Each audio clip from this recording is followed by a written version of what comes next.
এই লেসনে আমরা পিএসপি স্ক্রিপ্টের মাধ্যমে কোনো ডেট কিভাবে জানতে হয় সেটি দেখব।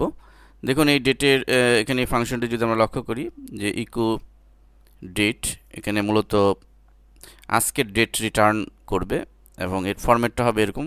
এখানে তিন ধরনের ফরম্যাট আমি ব্যবহার করেছি। তো কোন ফরম্যাটের জন্য কোন আউটপুট দিবে সেটি এখানে আমাদের ডিফাইন করে দিতে হবে। তো আমরা এই কোডটি যদি দিই আমাদের ইকো অর্থাৎ প্রিন্ট কি করবে সেটি দেখার জন্য আমরা ব্রাউজারে চলে যাচ্ছি এবং এটি আমাদের ড্রিমওয়েভারে সেভ দিব। আমরা পিএসপি ফাইল হিসেবে সেভ দিব, আমরা ডেট নামে সেভ দিয়েছি। দেন আমরা যদি চলে যাই, দেখুন ডেট নামে আমি সেভ দিয়েছিলাম। সো ডেটে ক্লিক করছি,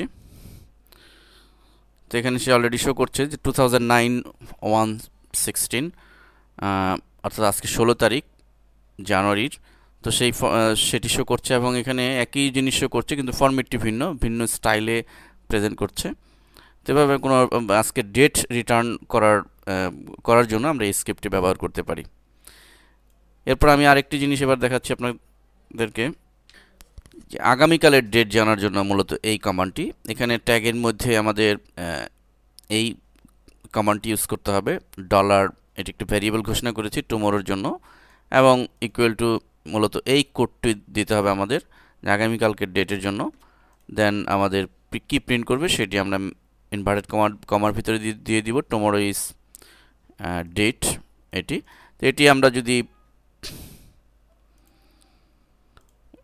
আমাদের ড্রিমওয়েভারে এভাবে দিয়ে সেভ করি পিএসপি ফাইল হিসেবে, আমরা টুমোরো ডেট হিসেবে সেভ করেছি। আমরা ব্রাউজারে চলে যাচ্ছি এবং আমরা একটু রিলোড করে নিচ্ছি শিফট চেপে।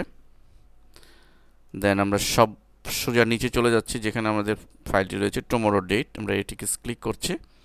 দেখুন এখানে টুমোরো ইজ 2009-1-17 অর্থাৎ যেহেতু আজকে 16 তারিখ, আগামীকালকে 17 তারিখ, সো আগামীকালকের এই ডেটটি আমাদেরকে দেখাচ্ছে।